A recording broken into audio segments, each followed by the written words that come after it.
लिखा हुआ है 12, 56 और 10,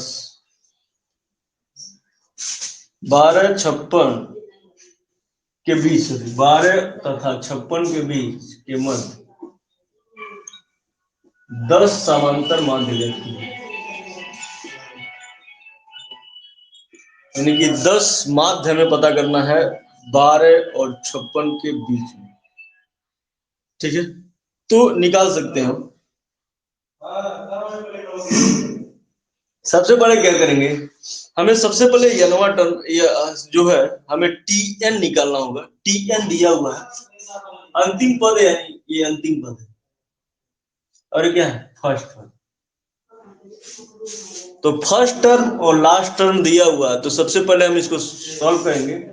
तो Tn जो यनवा पद होता है वो होता है a प्लस 10 माध्य निकालना है, यहाँ पे 10 माध्य निकालना, तो a plus n minus 1 into क्या होता है d होता है। ठीक है, तो यहाँ पे दिया हुआ है a plus n minus 1 into d। 12 और 56 के बीच में हमें 10 माध्य चाहिए।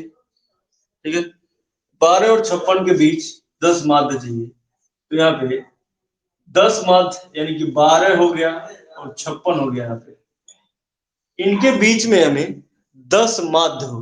ठीक है, यानी कि मान लीजिए x1, x2, x3, x4, x5, x6, x7, x8, x9, यानी कि इनके बीच में 10 माध्य दिए हैं।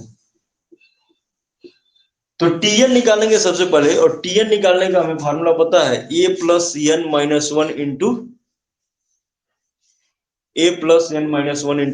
d होता है। तो यहाँ पे a plus n minus 1 into D, तो हम देख लेंगे पूरा टर्म कितना है, 10 यहाँ पे है और एक 11 और एक 12, यानी यहाँ पे n की जो संख्या है।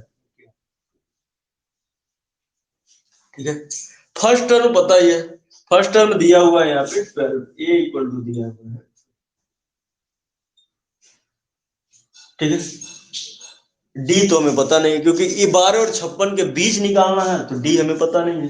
लेकिन लास्ट टर्म पता है, Tn की वैल्यू पता है, Tn इक्वल टू है क्या 56। Tn का मतलब होता है लास्ट टर्म, कहां से कहां तक लेके जाना है। तो इसको अगर हम थोड़ा सा टाइम के लिए हटा दें, इसको समझने के लिए बताया गया है कि केवल n की जो वैल्यू है वो निकालनी है।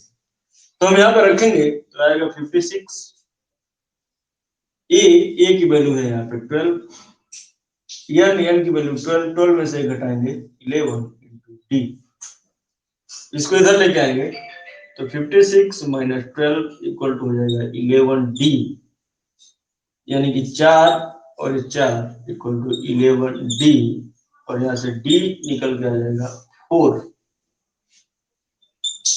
डी निकल के आ जाएगा 4। अब हम जितने भी पूछा हुआ है, जितने भी टर्म पूछा है वो टर्म निकाल सकते हैं। हमारे पास पहला टर्म था 12 और इसके बीच में था x1, फिर x2, फिर x3, x4, x5, x6, x7। ठीक है, x2, x3, x4, x5, x6, x7, x8, x9, x10, 10 माध्य निकालने थे और ये था 56। तो ये माध्य निकालना। अब हमें ए और डी पता चल गया, तो फर्स्ट टर्म है, फर्स्ट टर्म में जोड़ेंगे तो ये निकल के आ जाएगा। तो यहाँ से डी जब निकल के आ गया, तो यहाँ पे डी की वैल्यू निकालने के लिए ये सब काम हुआ है। तो डी की वैल्यू जैसे ही निकलेगा तो 12, 4 जोड़ेंगे तो आ जाएगा 16, 4 जोड़ेंगे तो आ जाएगा 20। ठीक है, फिर 4 जोड़ेंगे 24, फिर 28। ठीक है, 28 फिर 32, 32 के बाद 36, 40, 44, 48, 52, 56, 60।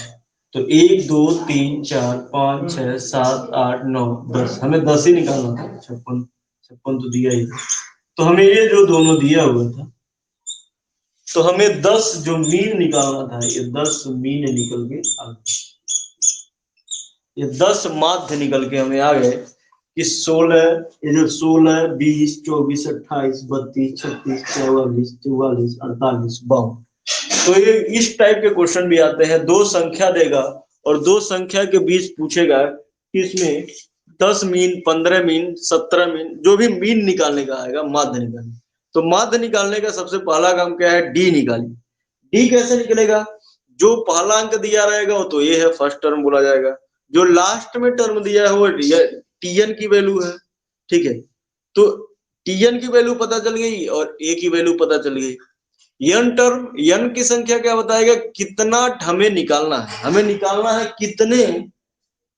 कितने माध्य निकालने हैं। अगर यहाँ पे 15 माध्य निकालना होता तो यन की वैल्यू यहाँ पे 15 रखते, तो यहाँ पे 15 रखते, ए की वैल्यू जो फर्स्ट टर्म दिया होता, टीएन की वैल्यू यहाँ पे जितना लास्ट टर्म दिया होता। अब यहां से हम निकाल लेंगे डी, और डी को जब पहले टर्म में रखेंगे तो दूसरा टर्म दूसरा टर्म में जब जोड़ेंगे तो तीसरा टर्म में जोड़ेंगे, तो ऐसे चौथा टर्म जितना भी निकालना है निकल के ऐसे आ जाएगा। तो हमारे पास जो टर्म था फर्स्ट एंड लास्ट, और इसके बीच में ये सब क्या है, माध्य है, ठीक है।